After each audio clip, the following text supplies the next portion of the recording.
അശ്വതിക്ക് ഒരു കാര്യം അറിയാം. ഇനി തൻ്റെ മുമ്പിൽ വെറും 2 മാസം മാത്രമേ ഉള്ളൂ. ആ 2 മാസത്തിനുള്ളിൽ എല്ലാ കാര്യങ്ങളും ഭംഗിയായിട്ട് നടപ്പിലാക്കണം. അടിപൊളിയായിട്ട് ജീവിക്കണം. അടിപൊളിയായിട്ട് ജീവിക്കാൻ വേണ്ടി അവളൊരു കൊട്ടാര സദൃശ്യമായ വീട് തന്നെ വാടകയ്ക്കെടുത്തു. ആ വീട്ടിൽ ആർഭാട ജീവിതമാണ് അവർ നയിച്ചത്. കുട്ടികൾക്ക് അടിപൊളി ഡ്രസ്സ്, അടിപൊളി ആഹാരം, അടിപൊളി യാത്ര, എല്ലാം അടിപൊളി തന്നെയാണ്. അങ്ങനെ ആ 2-ാം മാസം എത്തി. 2-ാം മാസം അവൾ ആ തീരുമാനം നടപ്പിലാക്കാൻ പോവുകയാണ്. എന്താണ് 37-കാരി അശ്വതി എടുത്ത ആ തീരുമാനം? ആ തീരുമാനത്തിന് ആ പെൺകുട്ടിയെ പ്രേരിപ്പിച്ച കാരണങ്ങൾ എന്താണ്? എറണാകുളം വടുതലിൽ നടന്ന ആ കൂട്ട ആത്മഹത്യക്ക് പിന്നിലെ കാര്യകാരണങ്ങളാണ് ഇന്ന് പറയുന്നത്. കൊച്ചി വടുതലയിലെ കർഷക റോഡിൽ ഒരു ഗംഭീര വീടുണ്ട്. ഒരു കൊട്ടാര സദൃശ്യമായിട്ടുള്ള വീട്. ആര് കണ്ടാലും വെറുതെ എങ്കിലും ഒന്ന് നോക്കി നിന്ന് പോകും. അത്രയും ഗംഭീരമായിട്ടാണ് ആ വീട് പണിഞ്ഞിരിക്കുന്നത്. ആ വീട്ടിലെ താമസത്തിന് വേണ്ടി ഒരു വാടകക്കാർ വന്നിട്ടുണ്ട്. വെറും 2 മാസത്തെ താമസത്തിന് വേണ്ടി.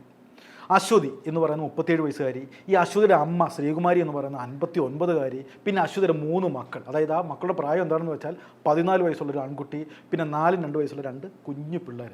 അങ്ങനെ ഈ 5 പേരാണ് ആ വീട്ടിലെ താമസത്തിന് വേണ്ടി എത്തിയിരിക്കുന്നത്. ആ വീട്ടിലെ വാടക എത്താണെന്ന് അറിയാമോ? ഒരു മാസം 45,000 രൂപ. ചെറിയ പൈസ ഒന്നുമല്ലല്ലോ. ഒന്ന് ആലോചിച്ച് നോക്ക്. ഒരു മനുഷ്യൻ്റെ ഏറ്റവും വലിയ ചിലവെന്ന് പറയുന്നത് വാടക കൊടുത്ത് മുടിയുക എന്നുള്ളതാണ്. പക്ഷെ അത് കൊടുക്കാനൊക്കെ അശ്വതി ഇഷ്ടം പോലെ പൈസ ഉണ്ട്. അശ്വതി എന്തിനാണ് ഈ വീട് വാടകയ്ക്കെടുത്തെന്ന് അറിയാമോ? അശ്വതിയുടെ മൂത്ത മകന് എന്തോ ഒരു പ്രശ്നമുണ്ട്. തൊട്ടടുത്തൊരു പ്രൈവറ്റ് ഹോസ്പിറ്റലുണ്ട്, അവിടെയാണ് കാണിച്ചുകൊണ്ടിരിക്കുന്നത്. അതുകൊണ്ട് തന്നെ ആശുപത്രി കേസ് എന്ന് പറഞ്ഞാൽ ഈ ഭാഗത്തൊക്കെ വീട് കിട്ടും. അങ്ങനെ ഒരുപാട് പേര് ആശുപത്രിക്കെന്നും പറഞ്ഞ് ഒരുപാട് പേര് ഈ ഭാഗത്തൊക്കെ വീട് വാടകയ്ക്ക് എടുത്തിട്ടുണ്ട്. അങ്ങനെ ഉയർന്ന വാടക കൊടുത്താണ് അശ്വതി ഈ വീട് വാടകയ്ക്ക് എടുത്തിരിക്കുന്നത്. 2 മാസത്തെ ഒരു താമസം മാത്രം. അങ്ങനെ ഇവരിവിടെ താമസം തുടങ്ങുകയാണ്. പക്ഷേ ഇവരുടെ ജീവിതം പൊതുവെ ആർക്കും അറിയത്തില്ല. ഇവിടെ അങ്ങനെയാണ് കേട്ടോ. ഒരുപാട് പേര് വന്ന് താമസിക്കുന്നുണ്ട്. ഇവരെന്താണ് ചെയ്യുന്നത്, എവിടുത്തുകാരാണ്, ഒരു പിടിയുമില്ല.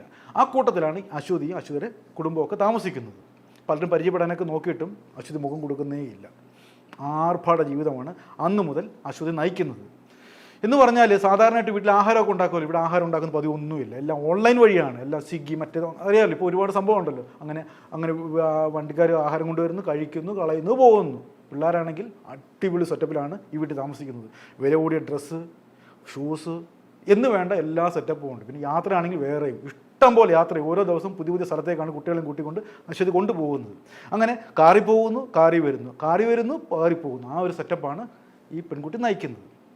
ചുരുക്കി പറഞ്ഞ് ഇവരെങ്ങനെയാണ് ജീവിക്കുന്നത്, എന്തിനാണെന്ന് ഒരു പിടിയുമില്ല.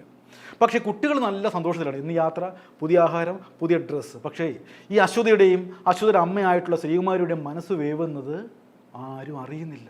പുറത്താർക്കും അറിയത്തില്ല. ഇവർ ശരിക്കും പറഞ്ഞാൽ ഒരു തീരുമാനവുമായിട്ടാണ് ഈ കൊച്ചിയിലേക്ക് വണ്ടി കയറിയത്. 2 മാസം കൊണ്ട് ആ തീരുമാനം നടപ്പിലാക്കണം. ഈ അമ്മയും മോളും കൃത്യമായിട്ടത് പ്ലാൻ ചെയ്തിട്ടുണ്ട്. കുട്ടികൾ പറഞ്ഞിട്ടില്ല, ലോകത്ത് ഒരാൾക്കും അറിയത്തില്ല. പക്ഷേ അമ്മയ്ക്കും മകൾക്കും ഒക്കെ ആരും കൃത്യമായിട്ട് അറിയാം. എന്തായാലും 2 മാസം കൊണ്ട് അവരുടെ സ്വപ്നങ്ങളെല്ലാം പൂവണിയിക്കണം. എന്നിട്ട് ആ തീരുമാനിച്ചുറപ്പിച്ച കാര്യം നടപ്പിലാക്കണം. ഇനി എന്തായിരിക്കും അവർ തീരുമാനിച്ചുറപ്പിച്ച കാര്യം അല്ലേ? ഒരു വല്ലാത്ത തീരുമാനമാണ് അവർ നടപ്പിലാക്കാൻ പോകുന്നത്. നമുക്ക് എന്തായാലും ഈ അശ്വതിയുടെ ജീവിതത്തിലേക്ക് ഒന്ന് ആഴത്തിൽ ഇറങ്ങിച്ചെല്ലാം. അശ്വതിയും അക്ഷിത്തും 2 പേരും നല്ല സുഖമുള്ള ജീവിതമാണ് നയിച്ചത്. അശ്വതിയുടെ ഭർത്താവാണ് അക്ഷിത്. എന്ന് പറഞ്ഞാൽ 15 വർഷം മുമ്പാണ് അശ്വതിയെ ഈ അക്ഷത് കല്യാണം കഴിക്കുന്നത്. അവരുടെ സ്വദേശം തിരുവനന്തപുരമാണ്. അങ്ങനെ സന്തോഷകരമായിട്ട് അവർ ജീവിച്ചു പോവുകയാണ്. ഈ അക്ഷിതിന് ജോലി എന്താണെന്ന് വെച്ചാൽ തമിഴ്നാട്ടിൽ നിന്നും ഉള്ളി, അതുപോലെ കിഴങ്ങ്, അങ്ങനെയുള്ള പലവ്യഞ്ജനങ്ങളൊക്കെ നാട്ടിലേക്ക് ഈ പിക്കപ്പ് പോകാനിലൊക്കെ കൊണ്ടിറക്കും. എന്നിട്ട് റീറ്റെയിലായിട്ട് ഇവിടെ കച്ചവടം ചെയ്യും. അങ്ങനെ നല്ല ബിസിനസ്സാണ്. കാറ് വാങ്ങിച്ചു, ഒരു ഭയങ്കര ബുള്ളറ്റുണ്ട്, പിക്ക് പോകാനുണ്ട്, ഒരു വീട് വാങ്ങിച്ചു, വേറൊരു വീടുണ്ട്. അങ്ങനെ എല്ലാ സെറ്റപ്പിലുമാണ് അക്ഷിതും ഈ അശ്വതിയും നാട്ടിൽ സുഖമായിട്ട് ജീവിക്കുന്നത്. അങ്ങനെ ആ ദാമ്പത്യ ബന്ധത്തിൽ അവർക്ക് 3 കുട്ടികൾ ജനിക്കും. നല്ല തങ്കപ്പെട്ട 3 പിള്ളേർ. സുഖമാണ് അവരുടെ ജീവിതം കേട്ടോ. ഒന്നുകൊണ്ട് ബുദ്ധിമുട്ട്, എല്ലാ സെറ്റപ്പും ഉണ്ട്. പക്ഷേ ഇതിനിടയ്ക്ക് ഒരു സംഭവം അവരുടെ ജീവിതത്തിൽ നടക്കുകയാണ്. ഈ അക്ഷിതിൻ്റെ ബിസിനസ് പൊളിയുകയാണ്. എന്ന് പറഞ്ഞാൽ പഴയതുപോലെ കച്ചവടം നടക്കുന്നില്ല. കച്ചവടം നടക്കാത്തപ്പോഴും ജീവിതം പരാജയമാകുമ്പോഴും ആണുങ്ങൾ എന്ത് ചെയ്യും? 2 വാട്ടീസ് അടിക്കും അല്ലേ? ആ വാട്ടീസ് 2ആയി, 3ആയി, 4ആയി, അങ്ങനെ 8ലേക്ക് പോവുകയാണ്. അങ്ങനെ മദ്യത്തിൽ അടിമ, അല്ലെങ്കിൽ മദ്യത്തിൽ അഭയം പ്രാപിക്കുകയാണ് നമ്മുടെ അക്ഷിത്. സ്വാഭാവികമായിട്ട് അങ്ങനെയുള്ള വീട്ടിൽ എന്ത് സംഭവിക്കും? വഴക്കായിരിക്കും, പ്രശ്നമായിരിക്കും, തുടർന്ന് പിടിക്കുന്ന ഒക്കെ വിഷയമായിരിക്കും അല്ലേ? നമ്മുടെ സാഗര സാക്ഷിയല്ലേ മമ്മൂട്ടിയുടെ ജീവിതം. ആ സിനിമ കണ്ടവർക്കറിയാം. ഭയങ്കര കോടീശ്വരനായിട്ട് ആർഭാട ജീവിതം വെച്ചിരുന്ന മമ്മൂട്ടിയുടെ ബിസിനസ് തകരുന്നു. അയാൾ മദ്യത്തിന് അടിമയാകുന്നു. അവസാനം സുഖിനിയുമായിട്ട് കൂട്ടി ചോദിക്കുന്നു. 2 വഴിക്ക് പിരിയുന്നു. അതേ അവസ്ഥയാണ് ഈ വീട്ടിൽ സംഭവിക്കുന്നത്. ഇപ്പോൾ തുടർന്നും പിടിക്കുന്ന എല്ലാം പ്രശ്നമാണ്. ഇയാൾ അങ്ങ് മദ്യത്തിനങ്ങ് അടിമയായിട്ട് പോവുകയാണ്. പിള്ളേരെ കാര്യം ശ്രദ്ധിക്കാൻ പറ്റുന്നില്ല, ഭാര്യയുടെ കാര്യം ശ്രദ്ധിക്കാൻ പറ്റുന്നില്ല. അങ്ങനെ തുടർന്ന് പിടിക്കുന്ന പ്രശ്നമാകുമ്പോൾ 2 പേരും 2 പാത്രത്തിലേക്ക് മാറുകയാണ്. അങ്ങനെ ഒരു സുപ്രഭാതത്തിൽ ഇയാൾ അറിയുന്നു ഇയാൾ രോഗിയാവുന്നു, ഇയാൾ ലിവർ സിറോസിസ് രോഗിയായിട്ട് മാറുകയാണ്. അതുകൊണ്ട് ആയപ്പോഴത്തേക്ക് എല്ലാം സമ്പൂർണ്ണം. പിന്നെ കേൾക്കുന്നതാണ് ഒരു വലിയ ദുരന്തം. ഈ അക്ഷിത് തൂങ്ങി മരിക്കുവാണ് സ്വന്തം വീട്ടിൽ. ഒന്ന് ആലോചിച്ച് നോക്കി, അയാൾക്ക് പറക്കം മാറ്റാത്ത 3 മക്കളുണ്ട്, പ്രായമായിട്ടുള്ള വയ്യാത്തൊരു അമ്മയുണ്ട്, ഒരുപാട് ബാധ്യതയുണ്ട്.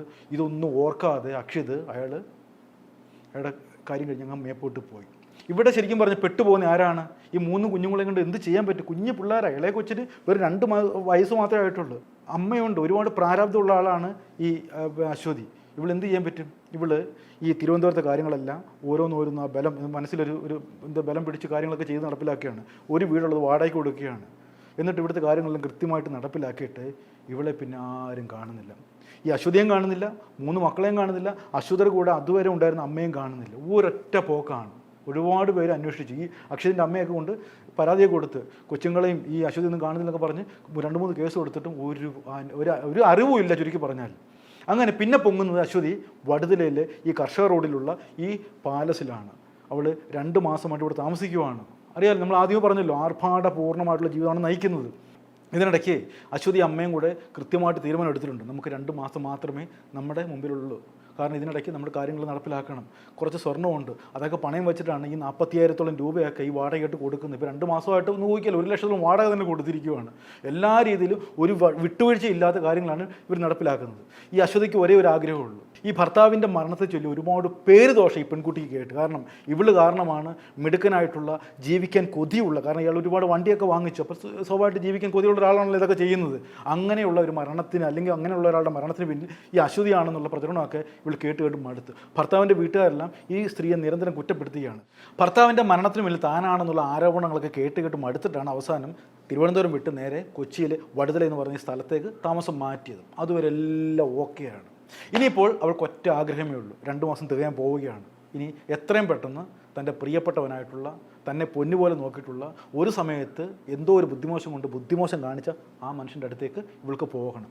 ഇവൾ കൃത്യമായിട്ട് അത് അമ്മയെ പറഞ്ഞ് മനസ്സിലാക്കുന്നുണ്ട്. അമ്മയും ഇതിന് സപ്പോർട്ട് ചെയ്യുകയാണ്. ഇങ്ങനെ ഒരു അമ്മയുണ്ടോ, വേണമെങ്കിൽ തിരുത്തായിരുന്നല്ലേ, അമ്മ നല്ല മിടിക്കാനുള്ള അമ്മയാണെങ്കിൽ മോളെ അങ്ങനെയൊന്നും അല്ല, നിനക്ക് വേറെ ജീവിതമുണ്ട്, കുഞ്ഞുങ്ങളെ വളർത്തണം എന്നൊക്കെ പറഞ്ഞ് തിരുത്താമായിരുന്നു ഈ അമ്മയ്ക്കും എന്ന് പറയുന്ന ശ്രീകുമാരി എന്ന് പറയുന്ന അമ്മയ്ക്ക്. പക്ഷേ ഈ അമ്മയും ഈ മകളുടെ തീരുമാനത്തോടൊപ്പം നിൽക്കുകയാണ്. ശരി മോളെ, നിന്നോടൊപ്പം ഞാനും കൂടെ എന്നൊക്കെ പറഞ്ഞ് ഓക്കെ ആയി. ഇപ്പോൾ ഇനിയിപ്പം മരണത്തിന് വേണ്ടിയുള്ള കാത്തിരിപ്പാണ്. അതിനുള്ള കാര്യങ്ങളൊക്കെ ഇവർ നടപ്പിലാക്കാൻ പോവുകയാണ്. ഓൺലൈൻ വഴി ഈ കുഞ്ഞുങ്ങൾക്ക് കൊടുക്കാൻ വേണ്ടി വിഷം വരുത്തുകയാണ്. ഒരുപാട് സെർച്ച് ചെയ്ത് ഗൂഗിളിലൊക്കെ നോക്കിയിട്ട് പെട്ടെന്ന് മരിക്കാൻ പറ്റുന്ന വിഷമൊക്കെ നേരെ അവർ സെലക്ട് ചെയ്ത് വരുത്തുകയും ചെയ്തു. അത് ഭദ്രമായിട്ട് വെക്കുന്നുമുണ്ട്. ഇനിയുള്ള കാര്യം, കുഞ്ഞുങ്ങൾക്ക് ഒരു സംശയം പോലും വരാത്ത രീതിയിൽ പെരുമാറുകയാണ്. അടിപൊളി സെറ്റപ്പ് ജീവിതം നയിക്കുന്ന ഒരു സുപ്രഭാതത്തിൽ ഈ കുഞ്ഞുങ്ങൾക്ക് ഈ അമ്മയും മുത്തശ്ശിയും കൂടെ വിഷം കൊടുത്ത് കൊല്ലുകയാണ്. എത്ര നീചമായിട്ടുള്ള കാര്യമല്ലേ. ആ കുഞ്ഞുങ്ങൾക്ക് 8 പൊട്ടും തിരിയാത്ത ആ 14 വയസ്സുള്ള കുഞ്ഞിൻ്റെ മുഖവും ഈ 2 വയസ്സുള്ള ആ കുഞ്ഞിൻ്റെ മുഖം കാണുമ്പോൾ സങ്കടം തോന്നും. അങ്ങനെ ആ കുഞ്ഞുങ്ങൾ 2 മുറിയിലിട്ട് മരിച്ച് കിടക്കുകയാണ്. പിന്നെയാണ് എന്താ പറയുക, സിനിമാ കഥയെ പോലും വെല്ലുന്ന ആ കാര്യങ്ങൾ ആ വീട്ടിൽ നടപ്പിലാക്കുന്നത്. ഇതൊന്നും പുറത്ത് ഒരാളും അറിയുന്നില്ല. ആ വീട്ടിൽ എന്താണ് സംഭവിക്കുന്നത്, ആരാണ് ആ വീട്ടിൽ താമസിക്കുന്നതെന്ന് അടുത്തുള്ള ഒരാൾക്ക് പോലും അറിയത്തില്ല. ഈ മരിച്ചു കിടക്കുന്ന കുഞ്ഞുങ്ങൾക്ക് പുതിയ വസ്ത്രം ധരിപ്പിക്കുകയാണ്. പുതിയ ഷൂസ്, സോക്സ്, അതുപോലെ ഷർട്ട്, അങ്ങനെ എല്ലാ സെറ്റപ്പ്. അതായത് ഈ കൂളിംഗ് ഗ്ലാസ് ഉണ്ടല്ലോ, ഈ പറയുന്ന എന്തൊരു കൂളിംഗ് ഗ്ലാസ്, ഈ കളിപ്പാട്ടം കൂളിംഗ് ഗ്ലാസ്സൊക്കെ ധരിപ്പിച്ച് കുഞ്ഞുങ്ങളെ കിടത്തുകയാണ്. അപ്പുറത്ത് കിടക്കുന്ന 14 വയസ്സുകാരന് ഷെർവാണി ധരിപ്പിക്കുകയാണ്. എല്ലാം പുതുപുത്തൻ ഡ്രസ്സ്, മണം പോലും പോകാത്ത അന്ന് മേടിച്ച ഡ്രസ്സൊക്കെ ധരിപ്പിച്ച് ഇങ്ങനെ ഉറങ്ങി കിടത്തുകയാണ് ഈ 3 കുഞ്ഞുങ്ങളെ. അതിനുശേഷം ഈ അമ്മയും, അതായത് അശ്വതിയും അമ്മൂമ്മയും, അതായത് അശ്വതിയുടെ അമ്മയും കൂടെ 2 മുറിയിലായിട്ട് തൂങ്ങി മരിക്കുന്നതോടെ അവരുടെ ജീവിതം അവസാനിക്കുകയാണ്. അശ്വതിയും അമ്മയും 3 കുഞ്ഞുങ്ങളും മരിച്ചു. അതോടെ ആ കഥ അവസാനിച്ചു. പക്ഷേ അശ്വതി മരിക്കുന്നതിന് മുമ്പ് കൃത്യമായിട്ടൊരു ആത്മഹത്യക്കുറിപ്പ് തയ്യാറാക്കി. ഞാൻ എൻ്റെ ഭർത്താവിൻ്റെ അടുത്തേക്ക് പോകുന്നു, ആ യാത്രയിൽ ഞാൻ എൻ്റെ മക്കളെ കൂട്ടുന്നു, അതുമാത്രമല്ല എൻ്റെ സാമഗ്രികളെല്ലാം, വസ്തുക്കളെല്ലാം അനാഥാലയത്തിന് കൊടുക്കുക എന്നൊക്കെ പറഞ്ഞ് വ്യക്തമായിട്ട് അശ്വതിയുടെ ഒപ്പ് സഹിതമാണ് ആത്മഹത്യക്കുറിപ്പുള്ളത്. ഇനി അത് ആ രീതി തന്നെ നടപ്പിലാക്കും. എങ്കിലും വലിയ ചതിയല്ലേ ആ അമ്മയൊക്കെ ചെയ്തത്. 3 കുഞ്ഞുങ്ങളുടെ മുഖം ഓർക്കുമ്പോൾ, അത്രയും നാൾ നല്ല ആഹാരം കിട്ടുമ്പോൾ, നല്ല കളിപ്പാട്ടം കിട്ടുമ്പോൾ, നല്ല ഡ്രസ്സ് ധരിക്കുമ്പോൾ അടുത്ത നിമിഷം മരണമാണെന്ന് ആ കുഞ്ഞുങ്ങൾ അറിയുന്നില്ലല്ലോ. അപ്പോഴും കളിച്ചിരിച്ച് കിടക്കുന്നു. ആലോചിച്ച് നോക്കും, നല്ല മിടുക്കന്മാരായ 3 മക്കൾ. കൊലച്ചതിയല്ലേ അമ്മയും അമ്മൂമ്മയൊക്കെ ചെയ്തിരിക്കുന്നത്. അവർക്ക് ആ കുഞ്ഞുങ്ങളെയെങ്കിലും ആരുടെയും കയ്യിൽ ഏൽപ്പിക്കുകയോ അനാഥാലയത്തിന് കൊടുക്കുകയോ എവിടെയെങ്കിലുമൊക്കെ മാറ്റി പാർപ്പിക്കാമായിരുന്നു അല്ലേ. വലിയ ചതിയാണ് ആ കുഞ്ഞുങ്ങളുടെ അവർ ചെയ്തിരിക്കുന്നത്. ഇനി ഇവിടെ അവശേഷിക്കുന്ന കുറേ ചോദ്യങ്ങളുണ്ട്. ആ ചോദ്യങ്ങൾക്ക് ഇതുവരെ ഉത്തരം കിട്ടിയിട്ടില്ല. ചോദ്യം 1, അശ്വതിയുടെ ഭർത്താവായിട്ടുള്ള അക്ഷിത് മരിച്ച് തൊട്ടടുത്ത ദിവസമാണ് ആ വീട് വിട്ട് ഈ അശ്വതിയും 3 മക്കളും അവിടെ നിന്ന് പടിയിറങ്ങുന്നത്. അതിനുശേഷം 5 മാസക്കാലം ഇവരെപ്പറ്റി യാതൊരു അറിവുമില്ല. അവരെവിടെയാണ് താമസിക്കുന്നത്, ആരോടൊപ്പമാണ് എന്നുള്ള കാര്യത്തിൽ ഈ ഭർത്തൃ വീട്ടുകാർക്ക് ഒരു അറിവുമില്ല. അതുകൊണ്ടാണല്ലോ ഈ അക്ഷിതിൻ്റെ അമ്മ കൊണ്ട് പോലീസിൽ പരാതി കൊടുത്തത്. ഇനി അടുത്തത്, ഇനി ആരെങ്കിലും ഈ അശ്വതിയുടെ പുറകിലുണ്ടോ?